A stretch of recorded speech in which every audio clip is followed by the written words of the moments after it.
Lester, Wisher Engineer.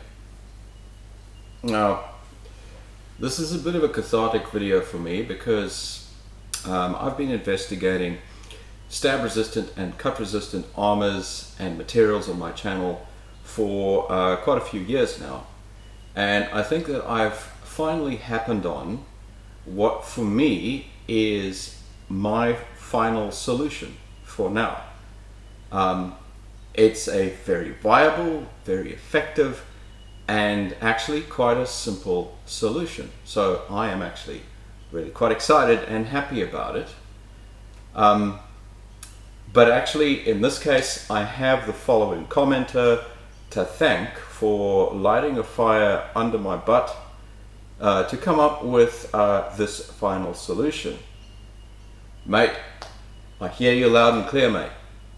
I know how frustrating it is that there's no easily available commercial solution for folks who want some extra protection against being stabbed. It's just that you didn't quite appreciate the difficulty of what you were asking about. And at least in part, that's actually because there are a lot of videos out there that claim stab resistance for various products without actually having performed a systematic and scientific tests to prove it. Now, of course, there are legit, fully tested stab and cut resistant armors for sale, absolutely, except that they're typically extremely bulky and very expensive. Now, in the tests that I'm referring to, the dodgy manual tests that I'm referring to, they often just do tests by hand, manually, which actually don't really prove anything at all. But they can look quite dramatic and quite convincing to the casual viewer. I know at one stage I was actually convinced that based on some of these videos there must be a product out there that can do what I wanted it to do. But unfortunately I have tested many of these kinds of products myself here on my channel, and they have all failed terribly under my harsh dystopian Warhammer 40k-esque grimdark testing conditions. Now, fortunately, I've been working on this project for a long time, and this was apparently just the motivation I needed to come up with this solution. And I'm as surprised as anyone that a solution would present itself so quickly, literally only a few days after chatting with this commenter. Now, I don't produce videos for the hell of it. It's actually a process that I find quite laborious. I love developing things, I love building things, testing them, etc. But the actual video making, so in other words what you are seeing now, the product you're seeing now, I actually find quite laborious. But I do value this channel, and I do value the process of creating these videos, because it does help, at least in part, to keep me motivated, to keep experimenting, investigating, improving, and thinking up new solutions to problems involving combat, arms and armor, and other related areas. So when I'm investigating things on my channel, I'm actually just documenting my own interests and my own investigations. There's obviously a lot that I'm doing in my own spare time in terms of research and development that I'm not reporting on here on my channel. A lot of that is actually IP, or intellectual property. So for that reason I won't report on everything. However, what I do report on, these are still projects that I want to do, that I want to come up with solutions for. I personally want a low profile, stab resistant solution that I can wear, hence the videos. What I don't want is a piece of bullshit that has been thrown together to get clicks and likes on a video. I don't want armor that I've tested by hand using relatively low energy and non-standardized impacts, as you see in many stab testing videos. Nor do I want armor that has been tested under the kind of test conditions demonstrated on the Hacksmith channel. And I'll play that now.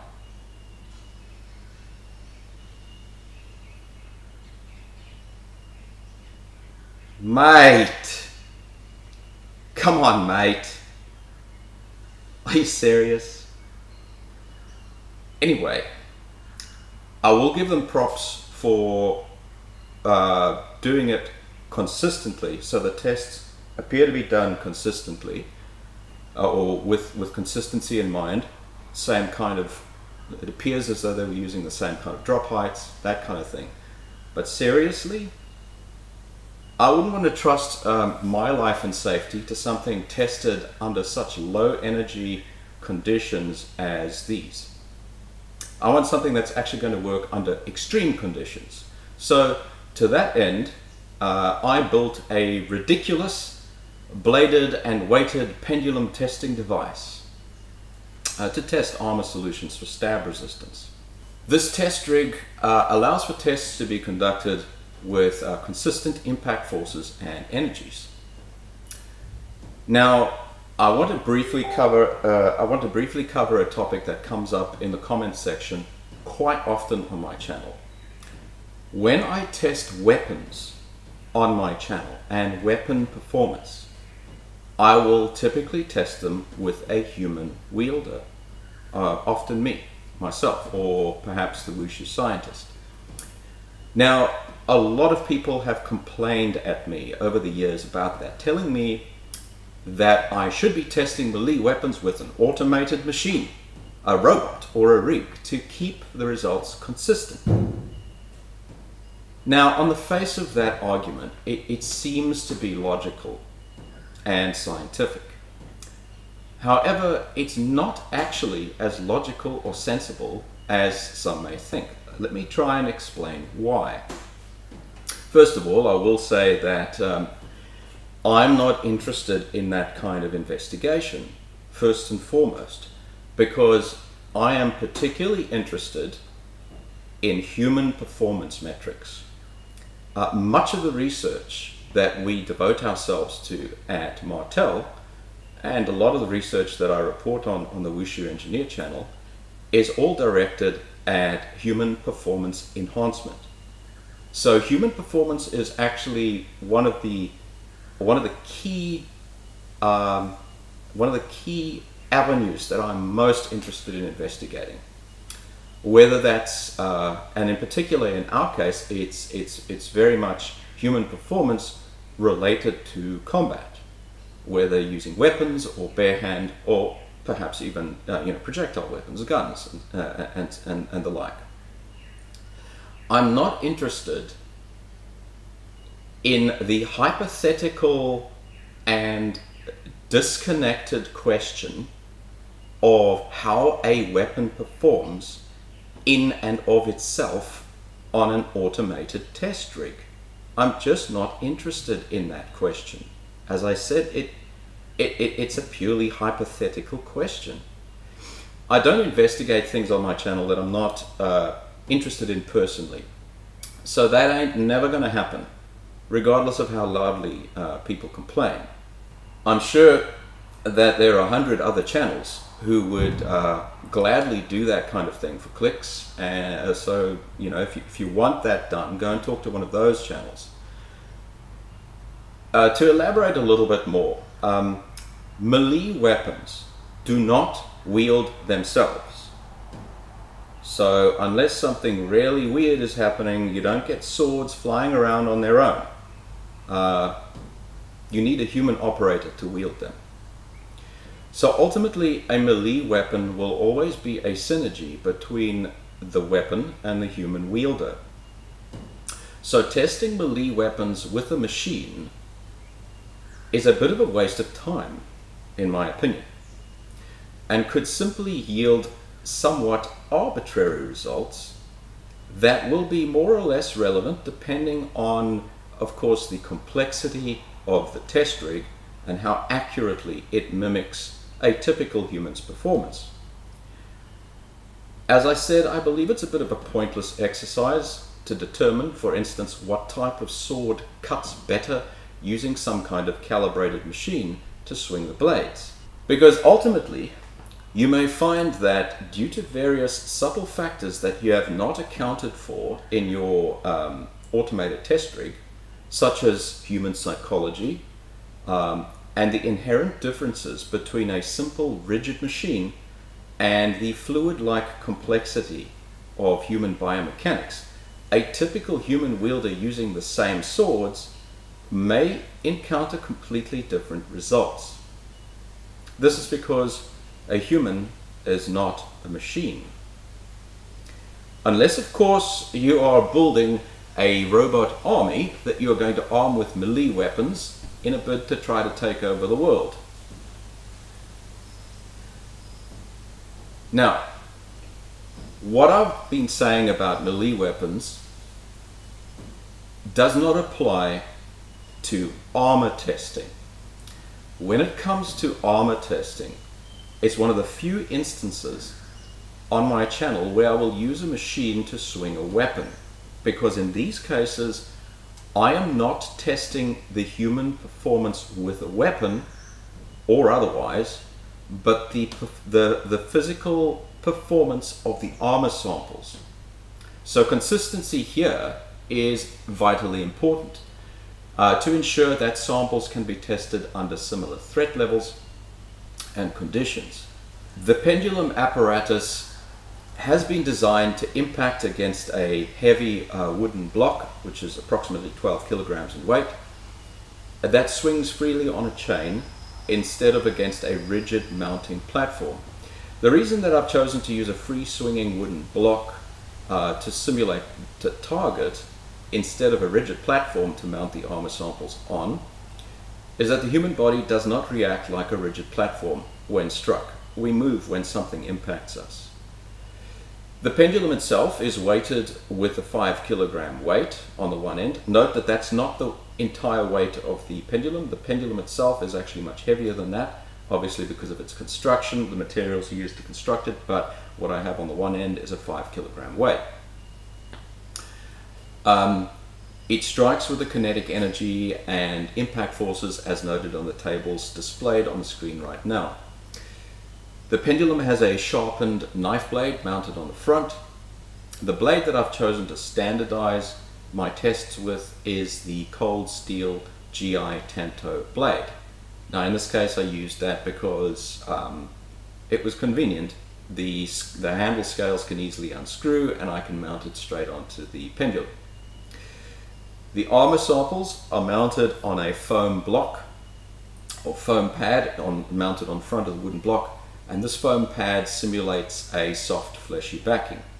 So to sum up my test rig, it's basically like a massive war hammer with a 5 kilogram head and a sharpened knife blade attached to the front. It's actually quite possible that the rig exceeds the kind of rigor that would be expected from a human knife wielder because of the biomechanical weaknesses inherent in a human being's wrist, arm and grip, which all act to reduce the energy and impact force you might expect from a human wielder. In the case of a test rig, there is no flexible linkage between the pendulum apparatus and the knife blade. It's rigidly mounted and does not shift.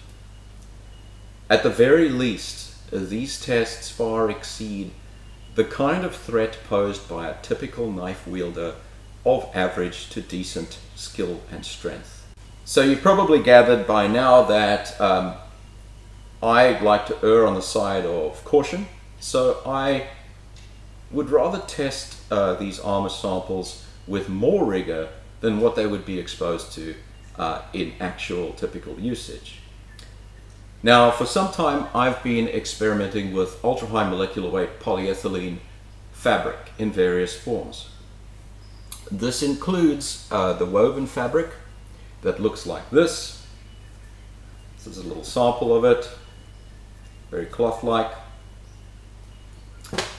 and the omnidirectional felt fabric, which looks like this. Also pretty fabric-like, but quite a bit stiffer than the woven fabric, thicker, and as I mentioned, omnidirectional, so the felt fibers go in all directions. What I found to date is that the ultra-high molecular weight polyethylene felt outperformed the woven fabric significantly and could potentially offer a stab-resistant solution.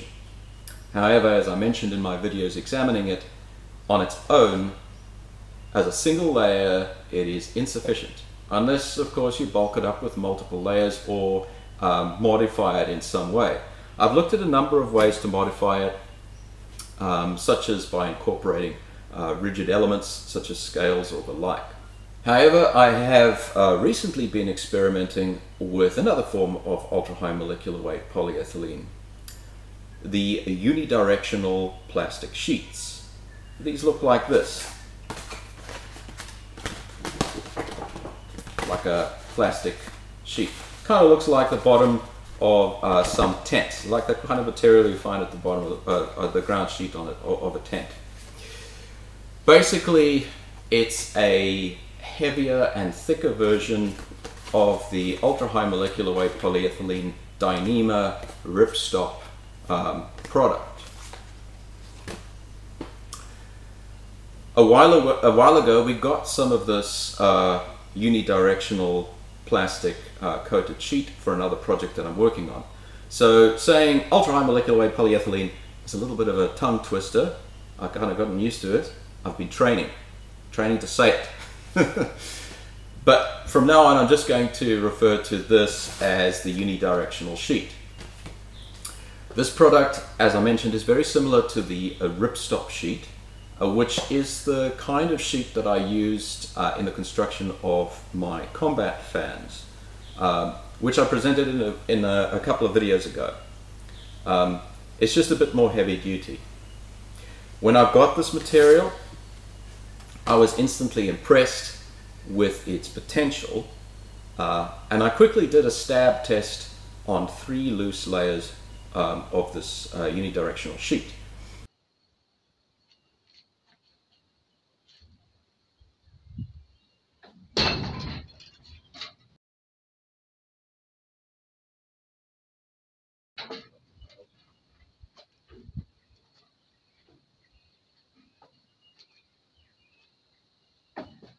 Well, as you can see, that didn't go too well. It was a complete fail. So, as you can possibly tell from the video, the test rig, the knife blade, penetrated all the way through and embedded itself into the wood backing of the foam pad.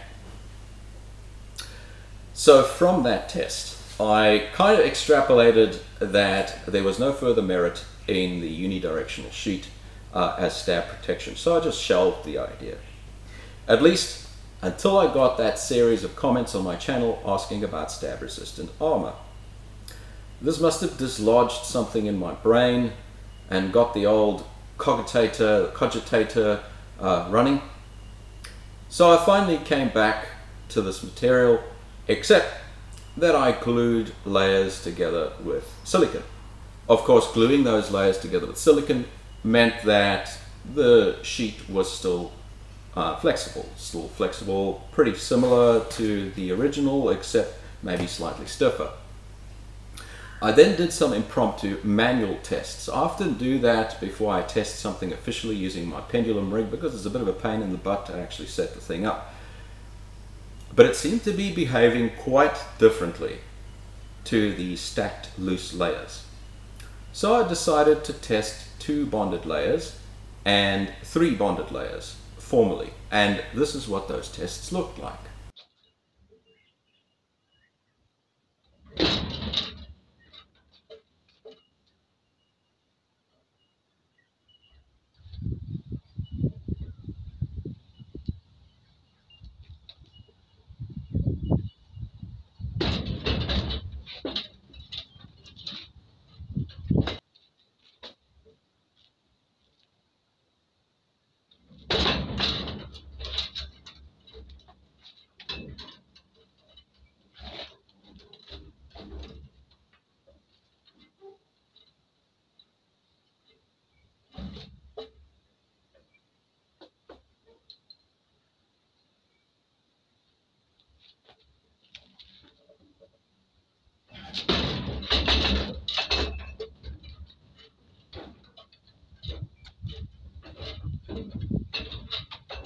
Okay, so what I wanted to do quickly here was to just go over the results of that first test.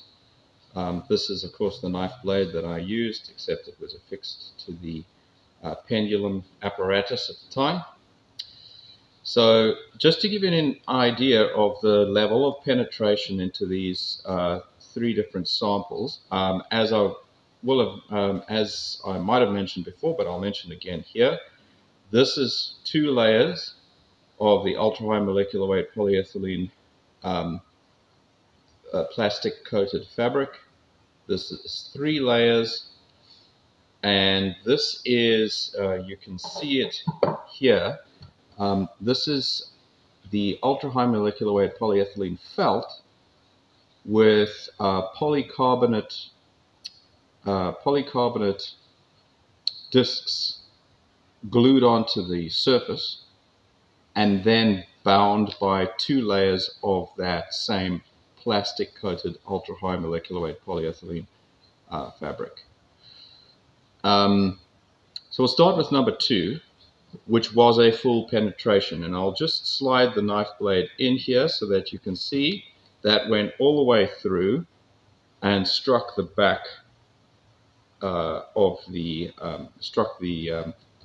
the backing sheet of plywood. So that was a full fail, and that was 2 layers. However, 3 layers, this is the level of penetration. It did not actually penetrate through to the plywood at the back. If I just put my finger there, this is the depth of penetration. What I might do is I might just get I'll just edit this out, just get a ruler so that we can back with the ruler in tow. So this is the depth of the penetration. Just going to finger there, and that would be just under 3 centimeters of penetration. And you'll have noted from the tests that both of these were hit by the pendulum from a 45-degree angle. So both of these are identical or roughly identical in energy and impact force, and yet this was a complete fail, whereas this actually functioned admirably well with only a 3 centimeter or less than 3 centimeter actually depth of penetration.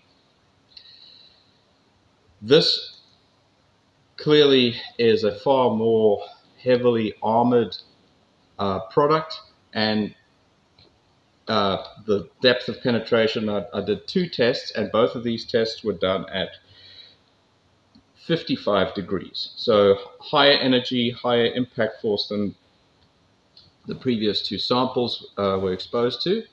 However, let's have a look at the depth of penetration. For the one was just over 1.5 centimeters, and for the other, a little bit deeper, was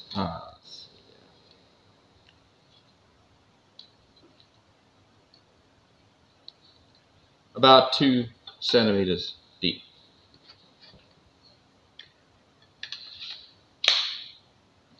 And of course you would expect this to perform better than the other 2 samples because clearly there's more material here. There is a thick layer of ultra-high molecular weight polyethylene felt with polycarbonate discs on the front of it, 2 millimeter thick, by the way, 2 millimeter thick polycarbonate discs bonded onto the front, and then 2 layers of bounding ultra-high molecular weight polyethylene fabric, plastic coated fabric. So what is my analysis of this? Well, I am actually far more interested in these two samples. This one, obviously a fail. This one, I would say, is actually very promising.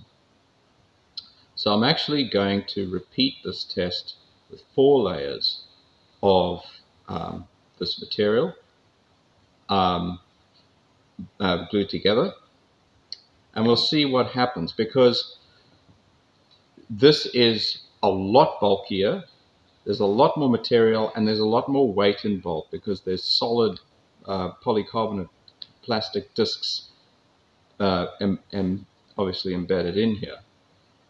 So if we can come up with an acceptable solution with just this material in it, that would actually be really, really good. And just, I need to stress that that the test that I'm performing here is actually quite substantial.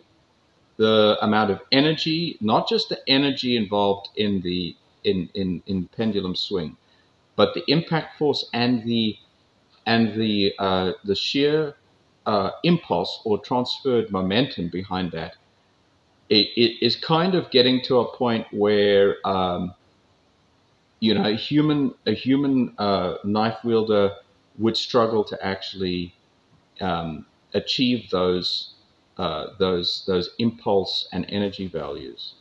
I'm not saying that it's impossible. It's just that a typical knife wielder wouldn't be able to do this. In particular, as I've mentioned in my other videos, due to the relatively weak linkage in the wrist with a knife thrust, a lot of energy is lost due to the wrist not being able to actually carry that energy and that impact force and that momentum effectively. So yeah, I would say this is probably the most promising test that I've done thus far on my channel, looking for an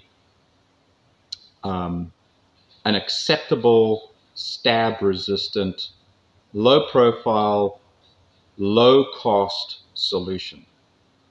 So we'll test this with 4 layers. We'll see what happens. Now, I was very encouraged by the performance of the 3 bonded layers. It performed very differently to the 3 layers of loose unidirectional sheet. Now, whether that is just simply a kind of the puerile, or at least the obvious and simple solution to the problem, which is that essentially you're making the sheet you're making the sheet more integrated and thicker and integrated by gluing those layers together, or whether there is a more subtle interaction between the layers and the silicon bonding, I don't know. There's not enough information that I can extrapolate from the tests to know that just yet. But I was very encouraged nonetheless. So I decided to test 4 bonded layers, and this is what that test looked like.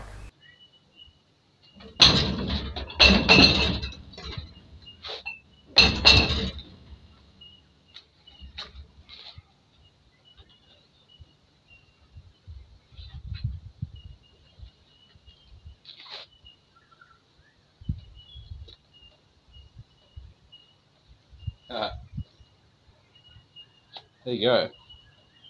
That's what we want to see. I think this is the go. So that was at 45 degrees. I'm now just going to push it to 55 and see what it does. So just remembering that that would be the first impact point there.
It's about the same. Yeah, I think this is the go. We'll do an analysis of this a bit later in the video. Right. Well, we're back again after having tested the final test piece. And I say final because I think that this performance is just actually quite amazing. So just to reiterate, this is 4 layers of that ultra-high molecular weight polyethylene plastic coated fabric, very much like ripstop. Just a heavier duty version of it, bonded together, in this case with silicone glue. And these are the 2 penetration points. That was penetration point number 1, which was at 45 degrees, and that's number 2, which was at 55 degrees. Now you'll notice that the second penetration point is actually smaller than the first one, and I'll talk a little bit into that. So this is probably more likely the kind of penetration point that you're going to get, and this is the penetration. So what's that? That is yeah, it's about 1 centimeter. 1 centimeter penetration. That is amazing performance. The second, about the same, at 55 degrees, also about 1 centimeter penetration.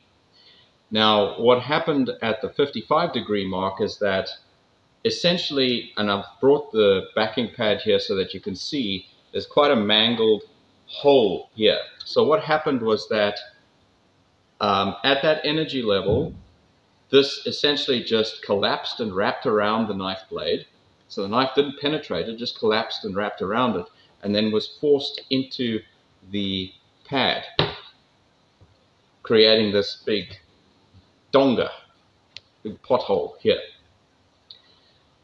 Now, would that be pleasant if you were wearing something like this? Absolutely not. That could cause blunt force trauma injuries, maybe even internal injuries, maybe broken ribs if it was in the rib. But would the knife blade cut into you? Well, probably not.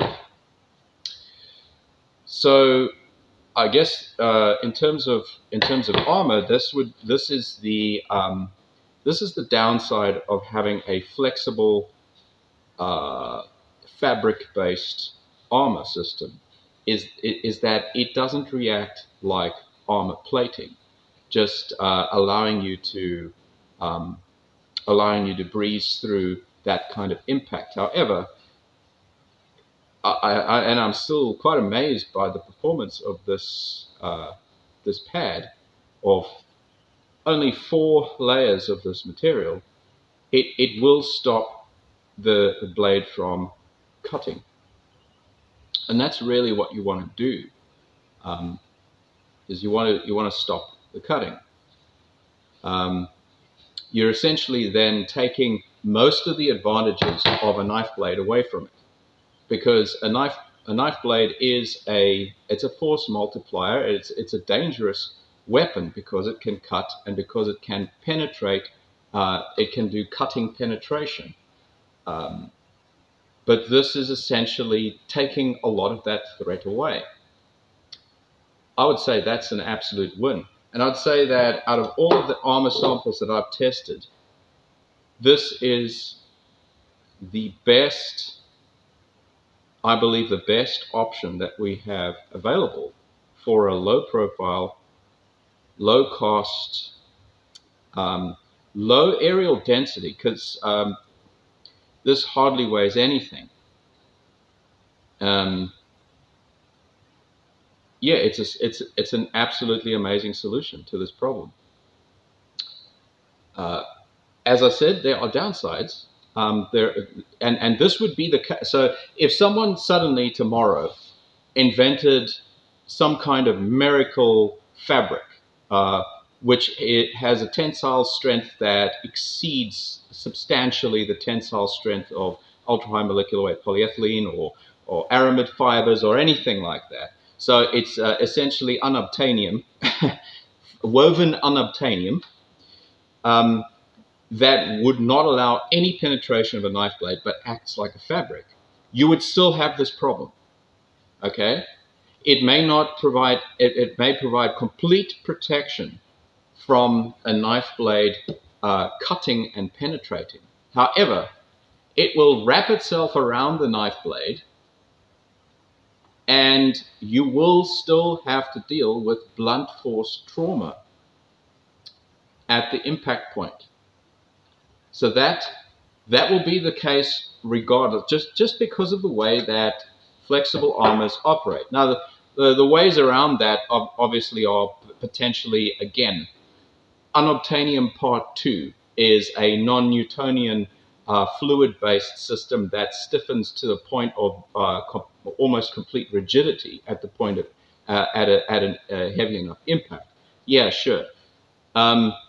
They are certainly working on those kinds of solutions, but I haven't seen anything that is actually a practical solution using that yet.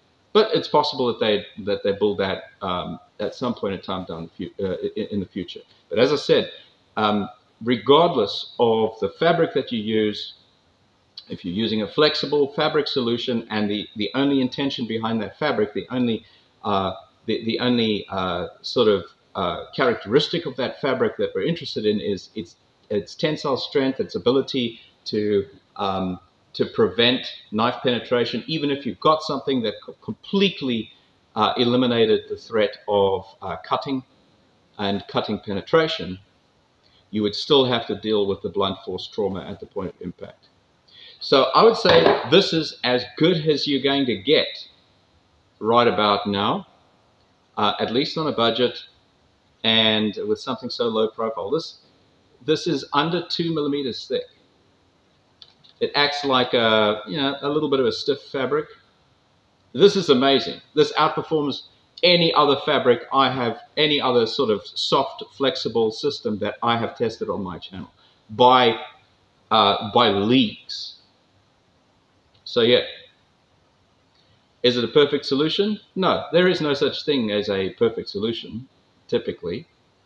However, it looks like this is the best solution that we've actually got for this particular problem. Now, you might have picked up in that video that I was quite excited during the post-mortem section. I am excited.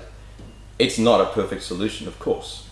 And I suppose you could ask the question, could there ever be a perfect solution? Probably not. But it outperforms all of the flexible arrangements that I have tested on my channel to date. Not by a little either, but by a significant margin. When you take into account its areal density and thickness and flexibility, it's a clear winner. It would certainly be something that I would use in stab-resistant armor for myself. It's incredibly light. The 10 square centimeter sample that I made weighed just under 10 grams. This means that 1 square meter of the stuff would weigh just under 1 kilogram. Now, a typical human body has a surface area of just under 2 square meters. I suppose that depends on how big you are. But anyway, it would mean that if you're a typical sized person, if you covered yourself from head to toe in this material, it would weigh less than 2 kilograms, which is amazing.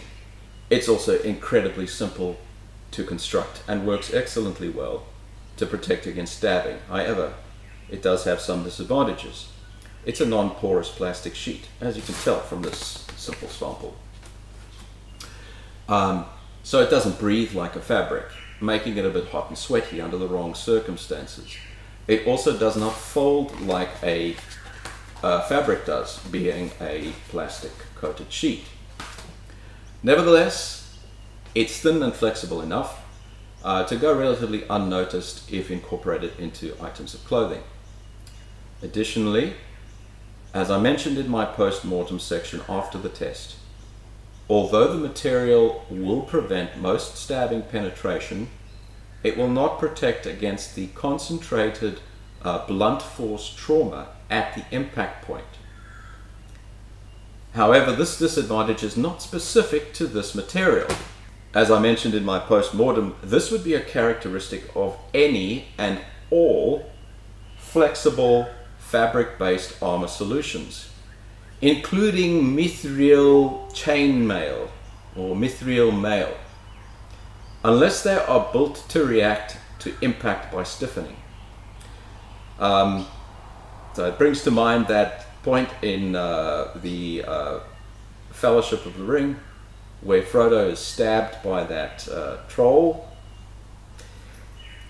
Yeah, even if the mithril stopped that stab from penetrating the skin, that blunt force trauma concentrated into such a small point would probably have broken his ribs, and at least the blunt force trauma itself could have punctured straight through his body anyway.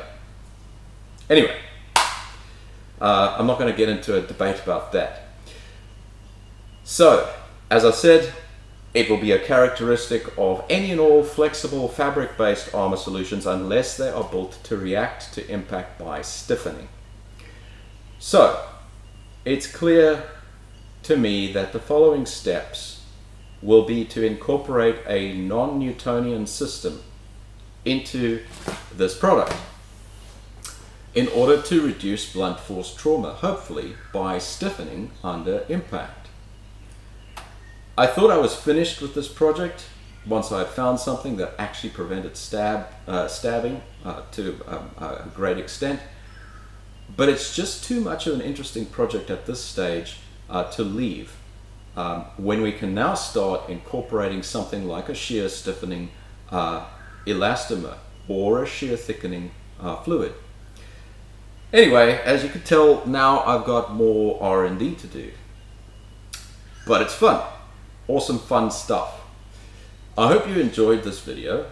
I know I am at least finally happy that there is a decent solution to the stab resistance problem. But for now, I'll see you all again next time. Cheers.